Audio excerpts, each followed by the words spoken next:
സ്പെയിനിലെ monthly food expenses എത്രയാകും എന്നുള്ളത് ഒരുപാട് പേര് എന്നോട് ചോദിച്ചിട്ടുണ്ടായിരുന്നു. എന്റെ പേഴ്സണൽ എക്സ്പീരിയൻസ് ഞാൻ ഷെയർ ചെയ്യുകയാണെങ്കിൽ മന്ത്ലി എത്ര എക്സ്പെൻസസ് ആവുമെന്ന് ഞാൻ കാണിച്ചു തരാം. ഞാൻ പറഞ്ഞല്ലോ, ഇവിടെ ഒരുപാട് തരത്തിലുള്ള സൂപ്പർ മാർക്കറ്റുകളുണ്ട്. ചില ആഴ്ചകളിൽ ചില സൂപ്പർ മാർക്കറ്റിൽ ഭയങ്കരമായിട്ട് ഓഫറുകളൊക്കെ ഉണ്ടാകും. ഓഫറുകളൊക്കെ ഉള്ള സൂപ്പർ മാർക്കറ്റ് നോക്കി പോവുകയാണെങ്കിൽ കുറച്ചുകൂടി എക്സ്പെൻസ് കുറയ്ക്കാനായിട്ട് നമുക്ക് സാധിക്കും. വീട്ടിലേക്ക് വേണ്ട ഫുഡ് ഐറ്റംസിനൊന്നും നമുക്ക് കോംപ്രമൈസ് ചെയ്യാനായിട്ട് പറ്റത്തില്ല. അങ്ങനെ കോംപ്രമൈസ് ചെയ്തു എന്ന് തന്നെ ഇരിക്കട്ടെ, പിന്നെ നമ്മൾ ഹോസ്പിറ്റലിൽ കൊടുക്കേണ്ടതായിട്ട് വരും. അതുകൊണ്ട് തന്നെ അയൺ, കാൽഷ്യം, പ്രോട്ടീൻസ്, ഒമേഗ 3 ഉള്ള ഫുഡ് വാങ്ങാനായിട്ടാണ് ഞങ്ങൾ ഏറെ ശ്രദ്ധിക്കാറ്. യൂറോപ്പിൽ നിൽക്കുന്ന ആളുകളെ സംബന്ധിച്ചിടത്തോളം ഫുഡ് വാങ്ങിക്കുന്ന സമയത്ത് തന്നെ സപ്ലിമെന്റ്സും വാങ്ങാനായിട്ട് ശ്രദ്ധിക്കണം. വീട്ടിലേക്കുള്ള സാധനങ്ങളൊക്കെ എടുത്തു കഴിഞ്ഞിട്ട് വേണം ഇനി സപ്ലിമെന്റ്സിലേക്ക് നമുക്ക് കടക്കാനായിട്ട്. നമ്മളിപ്പോൾ വന്നിരിക്കുന്നത് ആൽക്കാമ്പോ എന്ന് പറഞ്ഞ സൂപ്പർ മാർക്കറ്റിലാണ്. ഇവിടെ എല്ലാ തരത്തിലുള്ള ഫുഡ് ഐറ്റംസ് ഉണ്ട് എന്ന് മാത്രമല്ല, മറ്റുള്ള രാജ്യങ്ങളിലുള്ള സ്പൈസസും ഇവിടെ കിട്ടും. 4 പേരടങ്ങുന്ന ഒരു ഫാമിലിയായിട്ട് ജീവിക്കുന്നവരെ സംബന്ധിച്ചിടത്തോളം ഒരു 400 യൂറോ വരെ ഫുഡ് എക്സ്പെൻസസിന് വേണ്ടിയിട്ട് ചെലവാകും എന്നുള്ളത് യാഥാർത്ഥ്യമായിട്ടുള്ള ഒരു കാര്യമാണ്. പിന്നെ സൂപ്പർ മാർക്കറ്റുകളെ ആശ്രയിക്കാതെ വളരെ ചെലവ് ചുരുക്കി നമുക്ക് ജീവിക്കാനായിട്ട് സാധിക്കും. സ്പെയിനിൽ തന്നെ ഒരുപാട് സഹായ സംഘടനകൾ ഫുഡ് ഫ്രീ ആയിട്ട് തന്നെ കൊടുക്കുന്നുണ്ട്. അങ്ങനെ ഫ്രീ ആയിട്ടുള്ള ഫുഡും കാര്യങ്ങളൊക്കെ മേടിച്ചു കഴിഞ്ഞാൽ ഒരു 40 യൂറോ 50 യൂറോയിൽ നമുക്ക് ഒതുക്കാനായിട്ട് സാധിക്കും. ഒരു മാസത്തെ എക്സ്പെൻസസ് അങ്ങനെയും നമുക്ക് വെട്ടിച്ചുരുക്കാം.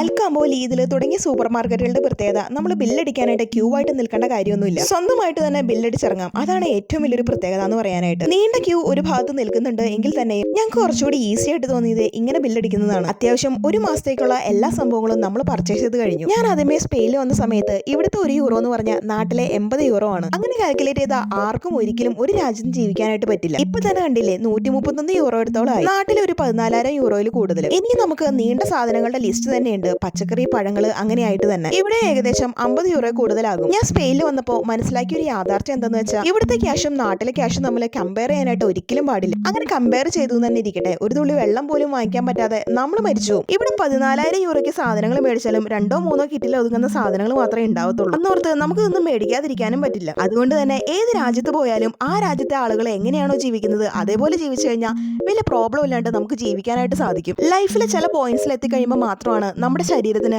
കാൽഷ്യം, മിനറൽസും ഫുഡും ഒക്കെ എത്രത്തോളം ആവശ്യമാണെന്ന് നമുക്ക് മനസ്സിലാവുള്ളൂ. നമ്മൾ ഫുഡ് സ്കിപ്പ് ചെയ്യും, നമുക്ക് ആവശ്യമുള്ള കാൽഷ്യം, മിനറൽസും ഒന്നും നമ്മുടെ ശരീരത്തിൽ എത്താതെ വരുമ്പോൾ നമ്മുടെ ശരീരത്തിന് ഉണ്ടാകുന്ന രോഗത്തിന് വേണ്ടി ചികിത്സിക്കാനായിട്ട് ആശുപത്രികളെ തേടേണ്ടതായിട്ട് വരും. അപ്പോഴും നമ്മുടെ കയ്യിൽ നിന്ന് കാശലവ് തന്നെയാണ്. അത് മാത്രമല്ല, ശരീരത്തിൽ ആരോഗ്യമില്ലാത്ത അവസ്ഥ എന്ന് പറഞ്ഞാൽ എന്ത് ബുദ്ധിമുട്ടുള്ള കാര്യമാണ്. അതുകൊണ്ട് തന്നെ എത്ര എക്സ്പെൻസസ് ആയാലും ഫുഡിന് വേണ്ടി ചെലവാക്കുന്ന പൈസ ഒരിക്കലും വെറുതെ ആവില്ല. നമ്മൾ പലചരക്ക് മേടിച്ച കടയിൽ നിന്നല്ല പച്ചക്കറിയും പഴവർഗ്ഗങ്ങളും മേടിച്ചത്. പല കടകളിലും വ്യത്യസ്തമായിട്ടുള്ള വിലയാണുള്ളത്. പച്ചക്കറി കൂടുതൽ ലാഭത്തിൽ കിട്ടുന്ന കടയാണിത്. ഏകദേശം ഫുഡ് ഐറ്റംസിന് തന്നെ 1 മന്ത് എക്സ്പെൻസസ് ഒരു 200 യൂറോയിൽ താഴെയായിട്ടുണ്ട്. ഇത്രയൊക്കെ തന്നെയാവും 1 മന്ത് ഫുഡ് എക്സ്പെൻസസ്. സ്പെയിനിലെ മറ്റൊരു വിശേഷമായിട്ട് അടുത്ത വീഡിയോയിൽ കാണുന്നവരേക്കും till then take care, by.